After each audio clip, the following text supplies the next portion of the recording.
नमस्कार। आज next video जिसमें चैप्टर नंबर 3 के छोटे क्वेश्चन आंसर पार्ट 2 में जैसे x - 2y - 3 = 0 तथा 3x + ky - 1 = 0। ये दो इक्वेशन हैं। जैसे x - 2y - 3 = 0, 3x + ky - 1 = 0। अद्वितीय हल के लिए k का मान बताना है। अद्वितीय यानी कि ओनली वन सॉल्यूशन, इसके लिए k का मान बताना है। मैंने आपको कंडीशन बताई थी पहले वीडियो में। अब इसका एक आइडेंटिटी होता है अद्वितीय हल। क्या था वो?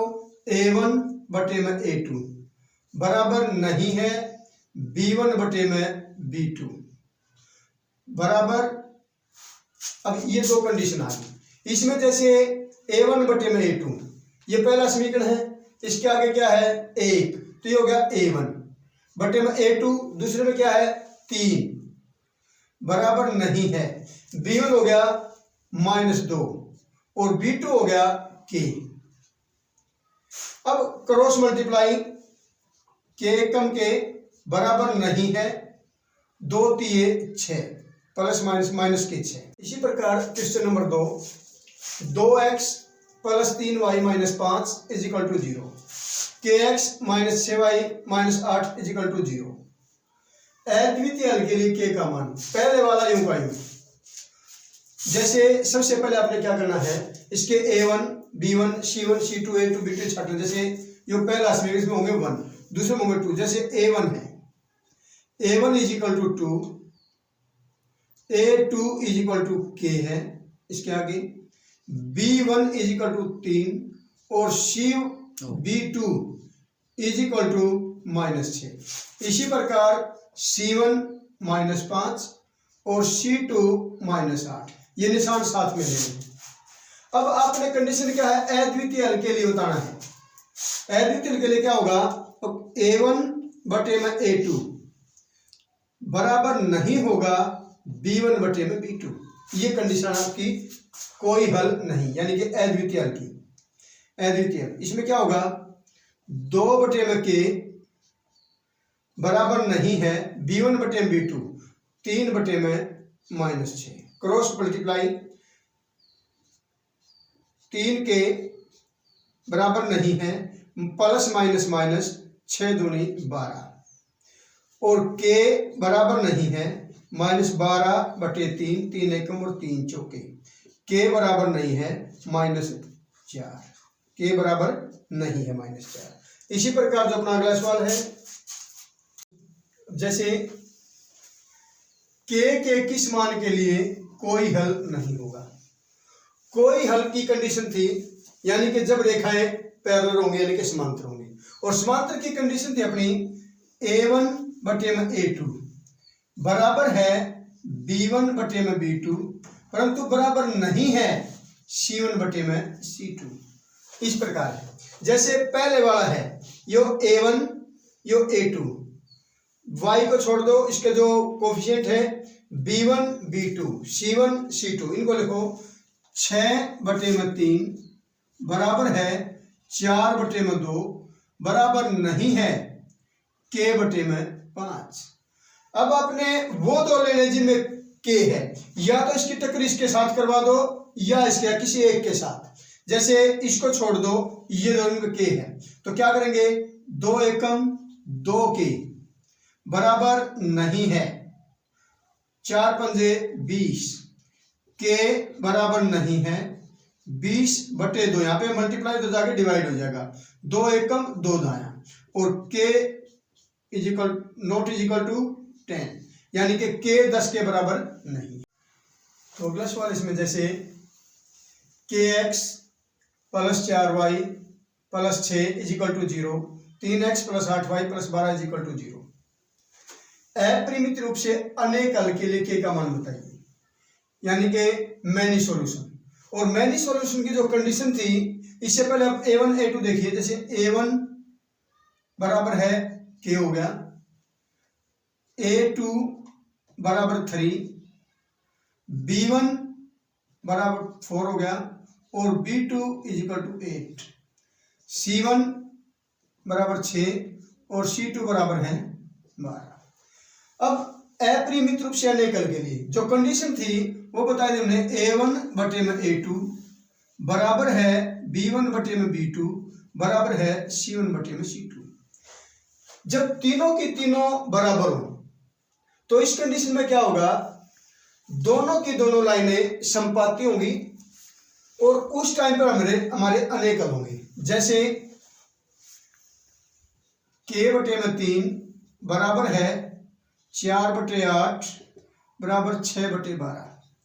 इस कंडीशन में किन्हीं दो को ले लिया, तो इस के वाले को जरूर लेना है, या तो सेकंड के साथ या थर्ड के साथ। हम इन दो को ले लेते हैं। 8 एकम 8 के 4 तिये 12 और k इक्वल टू 12 बटे में 8 4 दूनी 4 तिये 3 बटे 2। इसको पॉइंट में कन्वर्ट करने के लिए नीचे वाले से डिवाइड करेंगे। 2 एकम 2 बच गया, एक पॉइंट का नंबर 2 5 10 तो 1.5 k इज इक्वल टू 1.5। ये था अपना अपरिमित रूप से अनेकल के लिए k का मान। जो अगला सवाल है, दो संपूर्ण कोणों में बड़ा कोण छोटे से 18 डिग्री अधिक है, छोटे कोण का मान ज्ञात कीजिए। छोटे कोण का मान ज्ञात कीजिए। वेरी वेरी इंपॉर्टेंट सवाल है। जैसे दो संपूरक, संपूरक का मतलब क्या होता है, सुप्लीमेंट्री एंगल, और एक होता पूरक। पूरक का मतलब होता है जो दोनों का योग 90 हो तो पूरक और दोनों का योग 180 हो तो संपूरक। अब यह है संपूरक, सुप्लीमेंट्री एंगल। जैसे माना छोटा कोण इज इक्वल टू x मान लिया। अब कंडीशन को ध्यान से पढ़ना है। दो संपूर्ण कोणों में बड़ा कोण छोटे से 18 अधिक है, बड़ा कोण छोटे से 18 अधिक। माना छोटा कोण, हमने छोटा कोण मान लिया, तो जो बड़ा कोण होगा, बड़ा कोण रकम के हिसाब से देखो, दो संपूर्ण कोणों में बड़ा कोण छोटे से 18 अधिक। छोटा था x तो बड़ा हो गया इससे 18 अधिक। अब है इन्होंने कहा संपूरक। संपूरक का मतलब होता है दोनों का योग 180 डिग्री। तो according to condition angle x यानी कि छोटा कोण, x प्लस 18 ये बड़ा कोण, ये छोटा कोण ये बड़ा कोण, और दोनों का जोड़ इज इक्वल टू 180 यानी कि 180 डिग्री। अब एक x हो 2x इज इक्वल टू 180, उधर जाके माइनस के 18। 2x is equal to 2 6 162, x is equal to 162 बटे में 2, 2 8 16 2 1 कम, x is equal to 81 degree. अब जो है x हमने क्या माना था, माना छोटा कोण x, और पूछ क्या रखा है छोटा कोण, अतः यही आपका आंसर होगा। दोबारा फिर देखिए, जैसे दो संपूर्ण कोणों में बड़ा कोण छोटे से 18 अधिक है। अब संपूर्ण का मतलब होता है दोनों का योग 180। मान लिया छोटा कोण x है, बड़ा छोटे से 18 अधिक, दोनों का जोड़ 180। x एक साइड है, बगैर x के एक साइड में, और काटने पर x की वैल्यू आ गई 81 डिग्री, और x था हमारा छोटा कोण। यही आपका आंसर होगा। अगला सवाल, जैसे दो अंकों की एक संख्या के अंकों का योग 8 है, अंकों को पलटने पर प्राप्त नई संख्या दी गई संख्या से 36 अधिक है, वह संख्या क्या होगी। अब ये जो क्वेश्चन है, बड़े क्वेश्चनों में एक पेज कंप्लीट बढ़ जाता है, ज्यादा लंबा सवाल है, परंतु जब एक नंबर का आ जाएगा तो इसको किस प्रकार करना शॉर्टकट तरीके से, इसको ध्यान से देखना। ये केवल रकम के ऊपर आधारित है। पहला तो क्या है, दो अंकों की एक संख्या के अंकों का योग 8 है, यहां आ गया पूर्ण विराम, यहीं पर रेस्ट करके पहले इस कंडीशन को कंप्लीट करो। दो अंकों की संख्या के अंकों का योग 8 है, तो ये देखो 6 और 2 8, ये भी ठीक है, 2 और 6 8, ये भी ठीक है, 5 और 3 8, ये भी ठीक है, 5 और 3 8, ये भी ठीक है। पहली जो कंडीशन है चारों ऑप्शन आप लागी। अब इसके बाद जो सेकंड कंडीशन है, अंकों को पलटने पर प्राप्त नई संख्या। जब हम इनको पलटेंगे, जैसे ये जो मेन संख्या है 62, जब पलटेंगे तो 26 हो जाएगी। इसको पलटेंगे तो ये 62 हो जाएगी, इसको पलटेंगे तो ये 35 हो जाएगी, और इसको पलटेंगे तो ये तो 53 हो जाएगी, और इसको पलटेंगे तो 35 हो जाएगी।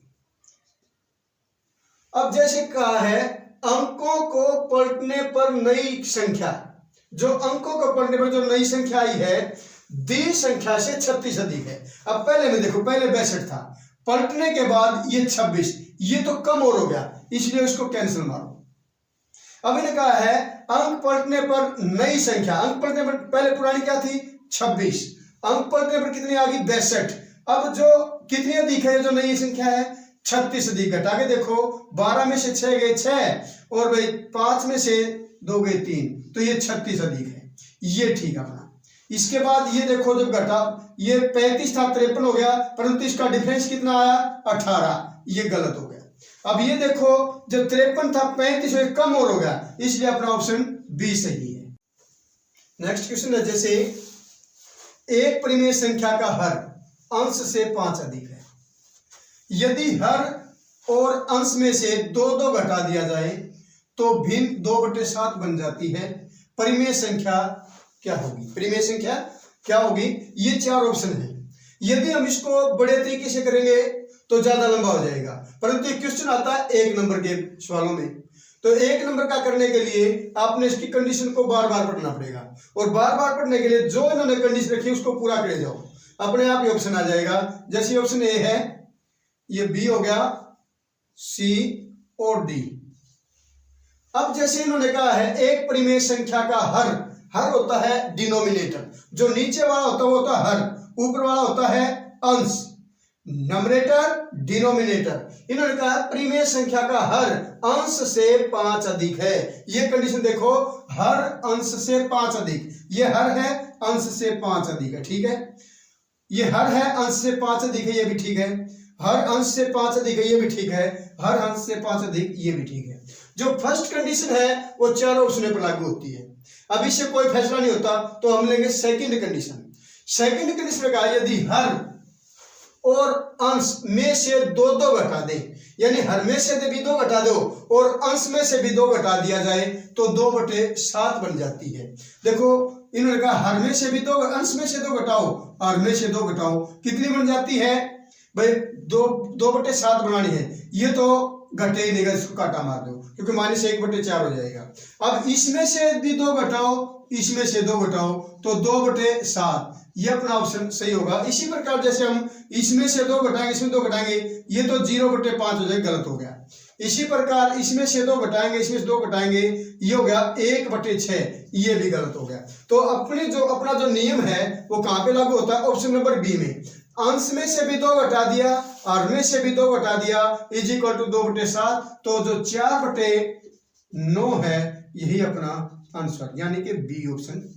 अब इसी प्रकार जैसे एक संख्या दूसरी से 5 अधिक है, मैंने आपको पहले बता था, जो लाइन वाले सवाल हैं, जो लैंग्वेज वाले हैं, उनमें रकम को ध्यान से पढ़ना है।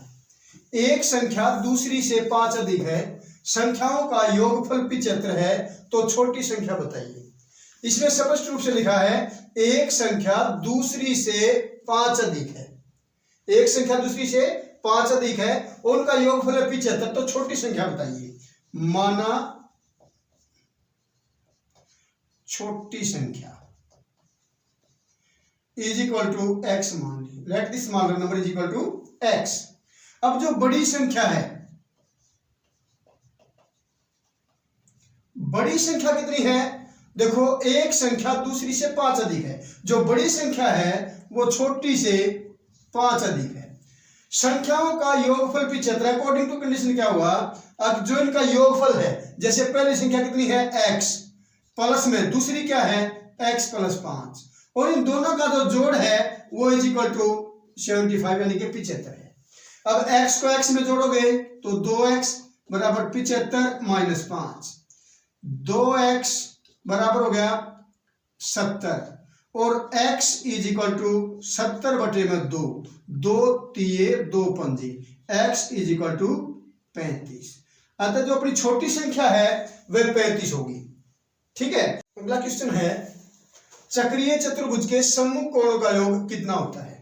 चक्रीय चतुर्भुज होती है ऐसी चतुर्भुज जिसके जो चारों शीर्ष हैं सर्कल की परिधि पर स्थित होते हैं, बाउंड्री पर स्थित होते हैं। जैसे ए हो गया, बी हो गया, सी हो गया। अब चक्रीय चतुर्भुज सम्मुख कोण, सम्मुख का मतलब अपोजिट एंगल, जैसे यो ए हो गया और यो सी हो गया। इसी प्रकार ए का अपोजिट हो गया सी, इसका सम्मुख हो गया सी। इसी प्रकार डी का हो गया बी। हम जानते हैं कि चक्रीय चतुर्भुज के सम्मुख कोणों का योग 180 डिग्री होता है। तो क्वेश्चन था चक्रीय चतुर्भुज के सम्मुख कोणों का योग कितना होता है। चक्रीय चतुर्भुज वह ऐसी चतुर्भुज जिसके चारों के चारों शीर्ष वृत्त पर स्थित हो वह चक्रीय चतुर्भुज होती है। और इसके सम्मुख कोणों का योग यानी कि अपोजिट एंगल 180 डिग्री के होते हैं। जो अगला क्वेश्चन है, दो संख्याओं का अनुपात 5:7 है तो योगफल और योगफल 360, तो बड़ी संख्या ज्ञात कीजिए। ये इस प्रकार के 3-4 क्वेश्चन दिए हुए मैथ में। आपने इसको सरल तरीके से करें, दो संख्याओं का अनुपात है 5:7, ये दो संख्याओं का अनुपात है। इसका मतलब ये होता है आप फर्स्ट संख्या होती है 5 की रेशो में और सेकंड होती है 7 की रेशो में, और योगफल 360, तो बड़ी संख्या बताइए। आपने क्या करना है, जो इनमें जो बड़ा है, जैसे 5 छोटा है ये छोटी संख्या, 7 बड़ा तो बड़ी संख्या। आपने करना पड़ेगा माना बड़ी संख्या 7x, छोटी संख्या 5x। जो बड़ा अनुपात है उसको बड़ी संख्या मान लो, साथ में x लगा दो, और छोटे अनुपात को छोटी संख्या। अब है अकॉर्डिंग टू कंडीशन, यानी कि शर्तानुसार। शर्तानुसार क्या है, इनका योग 360 है। जैसे 7x प्लस में 5x इज इक्वल टू 360, यानी कि 360। अब इन दोनों को जोड़ोगे, 7x और 5x 12x is equal to 360। x is equal to 360 बटे 12, 12 3 36 और x बराबर 30। ये x की वैल्यू आई है। अतः कौन सी संख्या पूछी है, बड़ी संख्या, तो बड़ी संख्या अपनी 7x, 7 और x के स्थान पे इसकी वैल्यू 30, 7 या 21, तो 210 आपकी बड़ी संख्या है। इसी प्रकार दोबारा फिर देखिए, दो संख्याओं का अनुपात है 5:7 और उनका योगफल 360 है, तो बड़ी संख्या बताइए।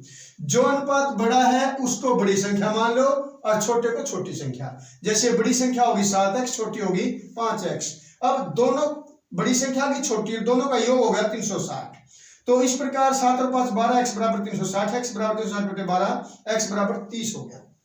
अब बड़ी संख्या होगी 7x, 7x के स्थान पे 30, 210। अब इसी प्रकार इसको हम अलग तरीके से करना चाहें तो ये कैसे होता है, जैसे इसको बोलते हैं कुल योग 360।